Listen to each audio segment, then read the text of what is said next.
I'm Phil Carlton, one of the old retired chairman of the Wesleyan Board. I had the privilege of serving as chairman for about 25 years, and I have really become very attached to that college and what it means to this area.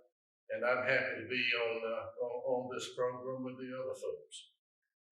In the 1950s, all sorts of things were happening in North Carolina. We had our first industrial governor, Governor Luther Hodges, who had been in business on Wall Street himself and who wanted to bring North Carolina into the modern era. And so we started recruiting new industries and new businesses, new institutions. And fortunately, we had some very progressive people in Rocky Mount.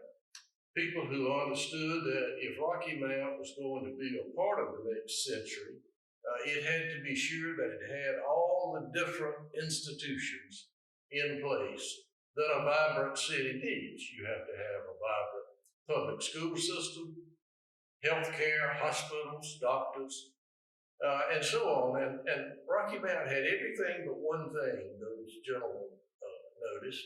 It didn't have a college. And a vibrant city needs a college. It needs a good institution.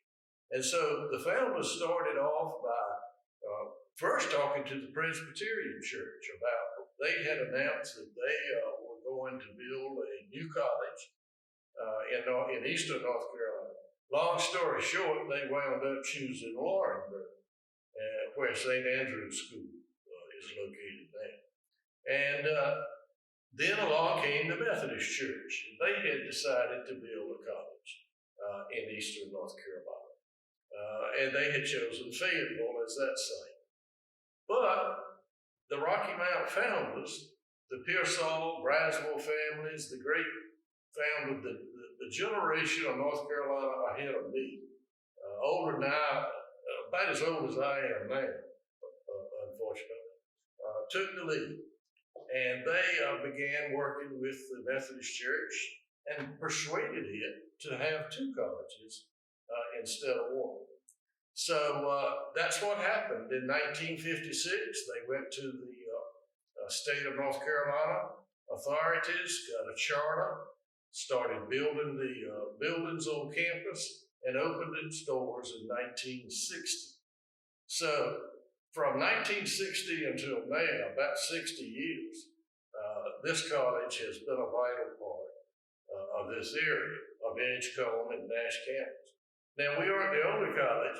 We're surrounded by schools. That poses a lot of competition for Wesleyan, and we've had some economic problems from time to time. Every small private college does.